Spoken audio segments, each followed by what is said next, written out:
अस्सलाम वालेकुम बच्चों। चलें बच्चों, इस वीडियो लेक्चर के अंदर हम लोग सीखते हैं कि ये जो ट्रिग्नोमेट्रिक चार्ट होता तो इसको जो है वो किस तरीके से बनाया जाता है। इसके अंदर बहुत सारी वैल्यूज़ हैं।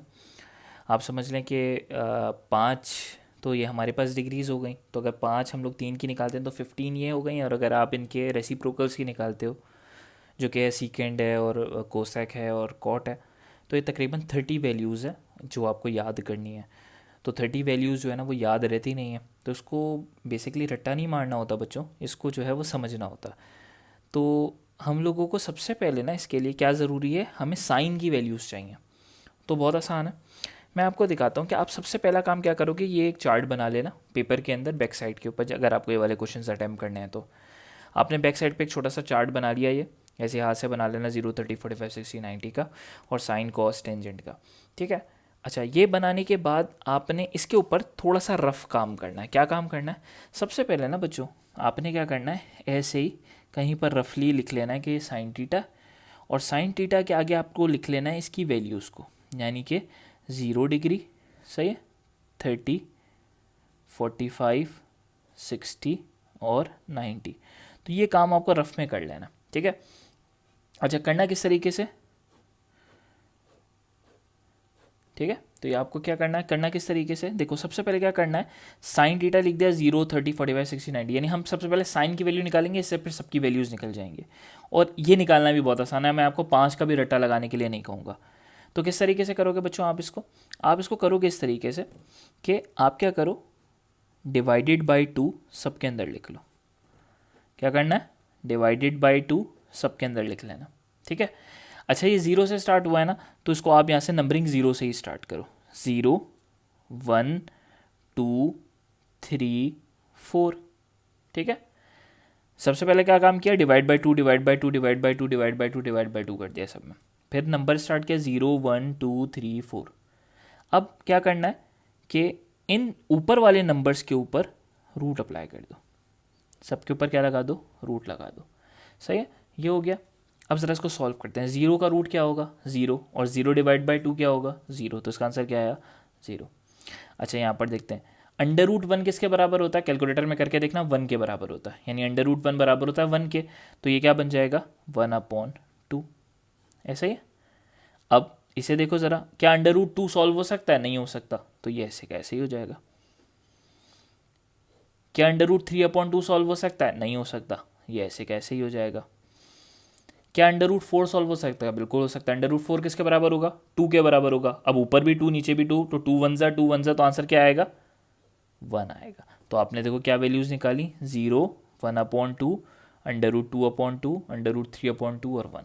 तो ये जो वैल्यू आपने रफ में निकाली है, बस ये जो आपने चार्ट बनाया होगा इसके अंदर लिख लेना। क्या निकली थी पहले, 0 की वैल्यू 0 निकली थी, फिर 30 की वैल्यू क्या निकली थी, 1/2 निकली थी, फिर उसके बाद 45 की वैल्यू क्या निकली थी, अंडर रूट 2/2 निकली थी, फिर इसके बाद 60 की क्या निकली थी, अंडर रूट 3/2 निकली थी, और 90 की क्या निकली थी, 1 निकली थी। बात समझ में आ गई, आसान है। अच्छा, अभी किसी बच्चे को मसला होगा, सर यहाँ पर तो बुक के अंदर अंडर रूट 2/2 नहीं लिखा हुआ, 1/√2 लिखा हुआ। बेटा एक ही बात है, ये बेसिकली गलत है, ये सही है। क्यों गलत है, आपको बचपन से सिखाया जाता है रूट कभी भी डिनोमिनेटर के अंदर नहीं आ सकता, कभी भी आ जाए तो उसको कैसे हटाते हैं, इसको मल्टीप्लाई और डिवाइड करते हैं अंडर रूट 2 से। तो देखो ज़रा आंसर क्या आएगा, अंडर रूट 2 1 ज़ा अंडर रूट 2, और अंडर रूट 2 दो दफ़ा मल्टीप्लाई होंगे तो क्या बन जाएगा, रूट से रूट कैंसिल, यहाँ पर आएगा सिर्फ 2, तो ये यही बन जाएगा, सही है। तो 1/√2 बोलो या अंडर रूट 2/2 बोलो, दोनों का मतलब सेम है, दोनों का आंसर भी जो है वो सेम है। तो आपको ये बात तो समझ में आ गई कि मैंने किस तरीके से बताया, सबके नीचे under root 2, under root 2, under root 2, फिर 0, 1, 2, 3 एक दफ़ा रफ में कर लेना, और एक दफ़ा अपने टेबल के अंदर साइन की वैल्यूज़ उतार लेना। साइन की वैल्यूज़ आ गई। अच्छा, पैटर्न यही रखना जैसा मैंने रखा, पहले साइन लिखा, फिर कॉस, फिर टेन लिखा। क्यों लिखा है मैं आपको वजह बताता हूँ। साइन की वैल्यूज़ उतार ली, अब कॉस की वैल्यूज़ क्या होंगी, तो साइन की वैल्यूज़ जो सीधी आई हैं ना, वही कॉस की वैल्यू उल्टी होंगी। जैसे कि 0, 1/2, अंडर रूट 2/2, अंडर रूट 3/2, 1 होता है, तो कॉस की वैल्यू यही उल्टी होंगी। तो यानी इन्हीं नंबर्स को बस उल्टा करके यहाँ लिख देना, यहाँ पर 1 है, यहाँ पर 1 आ जाएगा, यहाँ पर अंडर रूट 3/2 है, अंडर रूट 3/2, यानी उल्टी गिनती इधर लिख दो, अंडर रूट 2/2 आ जाएगा। यहाँ पर क्या आ जाएगा, 1/2 आ जाएगा, और यहाँ पे क्या आ जाएगा, 0। यानी यहाँ सीधा लिखा तो यहाँ पर उलट लिख दिया। बहुत आसान है, देखो सिर्फ एक चीज़ करनी पड़ी, दूसरी तो खुद ब खुद आ गई। अच्छा, अब टेन कैसे आएगा, तो देखो मैं आपको बहुत आसान सी बात बता देता हूँ। टेन टीटा बेसिकली बराबर होता है किसके, sine theta upon cos theta के। तो ज़रा गौर से देखो, मैंने कॉम्बिनेशन बनाया ही कैसा है, साइन अपॉन कॉस बनाया हुआ है। तो डायरेक्ट यहीं से कैलकुलेट करके लिख देना, 0 divide by 1 0, 1 upon 2 divided by 2, तो होगा क्या, 2 से 2 कैंसिल, क्या बच जाएगा, 1 अपॉन अंडर रूट 3। सही है। अब इधर ज़रा गौर से देखो, इधर क्या होगा, अंडर रूट 2 अपॉन 2 ऊपर भी, अंडर रूट 2 अपॉन 2 नीचे भी। मान लो कि ये डिवाइड का साइन है, क्योंकि देखो यहाँ पर टेन किसके बराबर होता है, साइन अपॉन कॉस के। ये देखो साइन अपॉन कॉस लिखा हुआ है, मान लो ये डिवीजन है और हम इन दोनों के डिवीजन को सॉल्व कर रहे हैं। अब जरा गौर से देखो, अंडर रूट 2 अपॉन 2 ऊपर भी, अंडर रूट 2 अपॉन 2 नीचे भी, कट गया, क्या बचेगा, सिर्फ 1 आंसर आएगा। अब इसी तरीके से इधर देखो, अंडर रूट 3 अपॉन 2 1 अपॉन 2, तो 2 से 2 कैंसिल, क्या बच जाएगा, under root 3 upon 1, under root 3 upon 1 बचेगा, नीचे वाला 1 लिखते नहीं है तो सिर्फ क्या आएगा आंसर, अंडर रूट 3। अच्छा, 1 अपॉन 0, अब ये यहाँ पर क्या आएगा आंसर बताओ ज़रा, 1 अपॉन 0। अगर किसी के जहन में 0 आ रहा है तो बेटा गलत है, कभी भी याद रखना, 0 नीचे भी कभी भी डिवीजन के अंदर नहीं आता। 1 अपॉन 0 का मतलब होता है इन्फिनिटी, तो इसका मतलब इसका आंसर नहीं होता। इतनी बात समझ में आ गई, तो आपने 15 मेन ट्रिग्नोमेट्रिक रेशो सीख लिया। अच्छा, अब आप लोगों को सिर्फ क्या पता होना चाहिए, इसके बाद आपको सिर्फ पता होना चाहिए कौन किसका रेसिप्रोकल होता है। यानी कि मान लो आपके पास अब आ जाता है, मुझे बताओ ज़रा सेक किसके बराबर होता है, सेक टीटा किसके बराबर होता है, तो कोई मसला नहीं है, सेक होता है किसका उलट, कॉस का उलट होता है।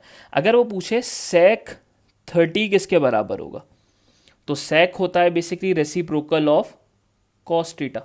बस इतना याद रखना है आपको, सेक किसका उल्टा है, कॉस का। तो सेक 30 क्या होगा, तो आ जाओ ज़रा कॉस 30 के ऊपर। कॉस 30 कितना है, अंडर रूट 3 अपॉन 2 है, तो सेक 30 उसका उल्टा, तो क्या बन जाएगा, 2 अपॉन अंडर रूट 3। सिंपल बात समझ में आई। अगर कोई पूछ रहा है तुमसे सेक 45 कितना होगा, तो सेक किसका उल्टा होता है, कॉस का होता है। तो 45 में आओ ज़रा, कितना होता है, अंडर रूट 2 अपॉन 2, तो उसको उल्टा करके इधर लिख दो, 2 अपॉन अंडर रूट 2, हो गया सेक 45। तो ये रट्टे नहीं लगाने, ये ऐसे याद होने चाहिए बिल्कुल।